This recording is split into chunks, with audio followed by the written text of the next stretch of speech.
통일교 네. 신천지에 대한 수사가 이제 비로소 시작됐습니다. 합동수사본부가 생겨졌습니다. 그 네. 경찰에서 지금 진도지휘하는 거죠? 아닙니다. 검경 합동? 네, 검경 합동이고요. 예. 본부장은 남부지검장인가가 됐을 거고. 김태훈. 네네. 그다음에 그 사람 저 친윤 검사는 아닌가요? 저는 뭐 거의 자기 인생에서 이제 수사를 해볼 수 있는 마지막 기회이기 때문에 열심히 할 거라고 생각하고요. 네. 그 다음에 구성이 반반이더라고요. 검찰에서 오는 사람들이 좀 더 많고, 그다음에 경찰에서 오는 사람이 45명이 이제 그 일만 하게 되는데, 저는 상당히 기대합니다. 이거는 뭐 특검법이 통과되든 안 되든 간에 당장 오늘부터 중요한 역할을 하는 거고요. 만약 특검법이 통과되면 거기서 일하는 그 검찰 출신과 경찰 출신들을 고스란히 특검으로 파견 다시 보내도 됩니다. 아니 왜냐하면 원래 특검이라는 게 하늘에서 막 뚝 떨어진 조직이 아니라 기존의 공무원들 파견 받아가지고 인력을 많이 쓰고 있거든요. 검찰 경찰에서. 그래서 지금 하는 작업은 이후에 통일교 특검 또는 통일교 신천지 특검이 생기더라도 무의미한 게 아니라 밑자락을 까는 작업이기 때문에 되게 중요할 것 같고요. 요번 그 수사를 통해서 드디어 정교 유착과 해묵은 정말 문제 아닙니까? 경선 때마다 신천지나 통일교 우르르 몰려다니면서 내가 표 얼마 줄 테니까 나의 이권을 챙겨줘라는 직거리에 대해서 쐐기를 박을 수 있는 중요한 계기라고 생각하고요. 이 중요한 계기는 통일교든 신천지든 누구에게도 빚지지 않았던 이재명 대통령 정부여서 가능한 일이라고 생각하고 그런 의미에서 높이 평가합니다. 통일교 신천지만 했어야 되겠는가? 전광훈도 당연히 해야죠. 김장환도 해야 되는 거 네, 아닌가 당연히 해야 하는 돼요. 이야기가 나오는데 네네. 그 가능성은 어떻게 보세요? 아니요, 해야죠. 네, 해야죠. 그리고 그 특별수사본부에 네. 그런 뭐 진정이랄까 이런 걸 제기하면 됩니다. 문제 제기. 이 사건도 다루라고. 그래서 이게 뭐 법상 조직, 법률로 만들어진 조직이 아니잖아요. 네. 특검법을 만들어서 특검법에 의해서 2차 이제 특검, 2차 특검. 되는 게 아니 통일교 특검, 예. 신천지 특검을 통해서 예. 만들어진 조직이 아니라 네. 경찰 검찰이 일상 활동을 하는 겁니다. 검찰은 이제 검찰청이 완전히 해체되기 전까지는 아직은 예전 검찰의 위상을 가지고 있으니까 네. 그래서 합동수사본부가 된 거니까 거기서 어떤 사건을 다루느냐는 건 굉장히 폭넓게 다룰 수 있습니다. 지금은 그러니까 특검법이 만들어지면 특검법에서 규정하는 사건만 다루게 되잖아요. 네네네. 뭐 수사 중에 인지하는 사건 이 정도 플러스 알파로 다루게 되는데 지금은 법률의 규제를 받지 않기 때문에 상당히 자유롭게 할 수 있습니다. 그러면 예를 들어서 뭐 JMS가 문제였다라든지 뭐 김장환이 문제였다든지 또 정광훈이 문제라는 건 뭐 누구나 다 아는 거고 이런 것까지 포함해서요. 평화나무에서 좀 역할을 해주시면 수사본부에서 받아서 수사할 겁니다. 그 저희가 얼마 전에 네. 그 윤석열이 그 대선 전에 2022년 대선 전에 2021년 10월이었습니다. 초에 네.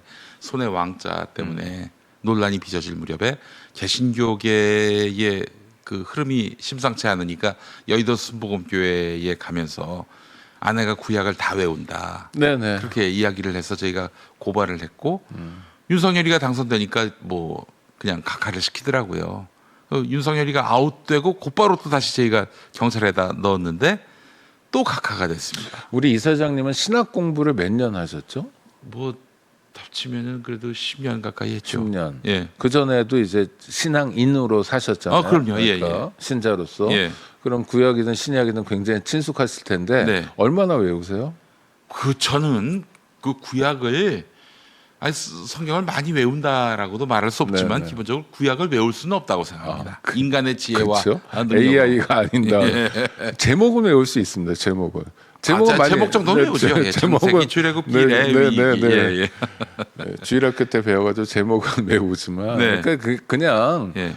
너스레도 정도껏 해야 되는데 그냥 네. 아무 얘기나 하는 사람이었죠. 네. 그런 사람. 근데 개신교의 많은 목사님들이 네. 딱 보면 알잖아요. 그런 얘기 했을 때 저 사람이 얼마나 형편없는지. 네. 그래도 형편없는 상태를 모면하기 위해서 하는 말도 형편없다는 걸 봤는데도 불구하고 그 앞에 가서 박수치고 그거 네가 잘났다.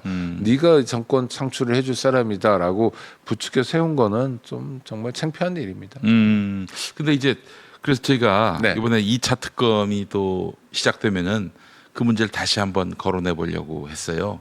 근데 최근에 그 특검이 윤석열이가 건진법사 몰랐다. 그리고 윤우진한테 변호사 소개한 바 없다. 이거 거짓말이라고 해서 당선 목적 허위 사실 공표로 해가지고 그걸 걸었거든요. 네네. 이게 만약에 벌금 100만 원 이상 나오면은 선거법 위반이니까 선거가 그러면 무효가 되죠. 무효가 되는 네. 거고 그를 공천한 국민의힘은 400억 가까운 선거 비용을 토해내야 합니다. 그렇죠. 국가가 보조해줬던. 예, 그 보전해줬으니까. 국민의힘의 그 전 재산의 한 3분의 1 되는데 400억 정도면은 그래서 이 건도 한번 저희가 가능하지 않겠는가 하고 타진해 봤는데 일단 기본적으로 이게 어렵다는 거예요.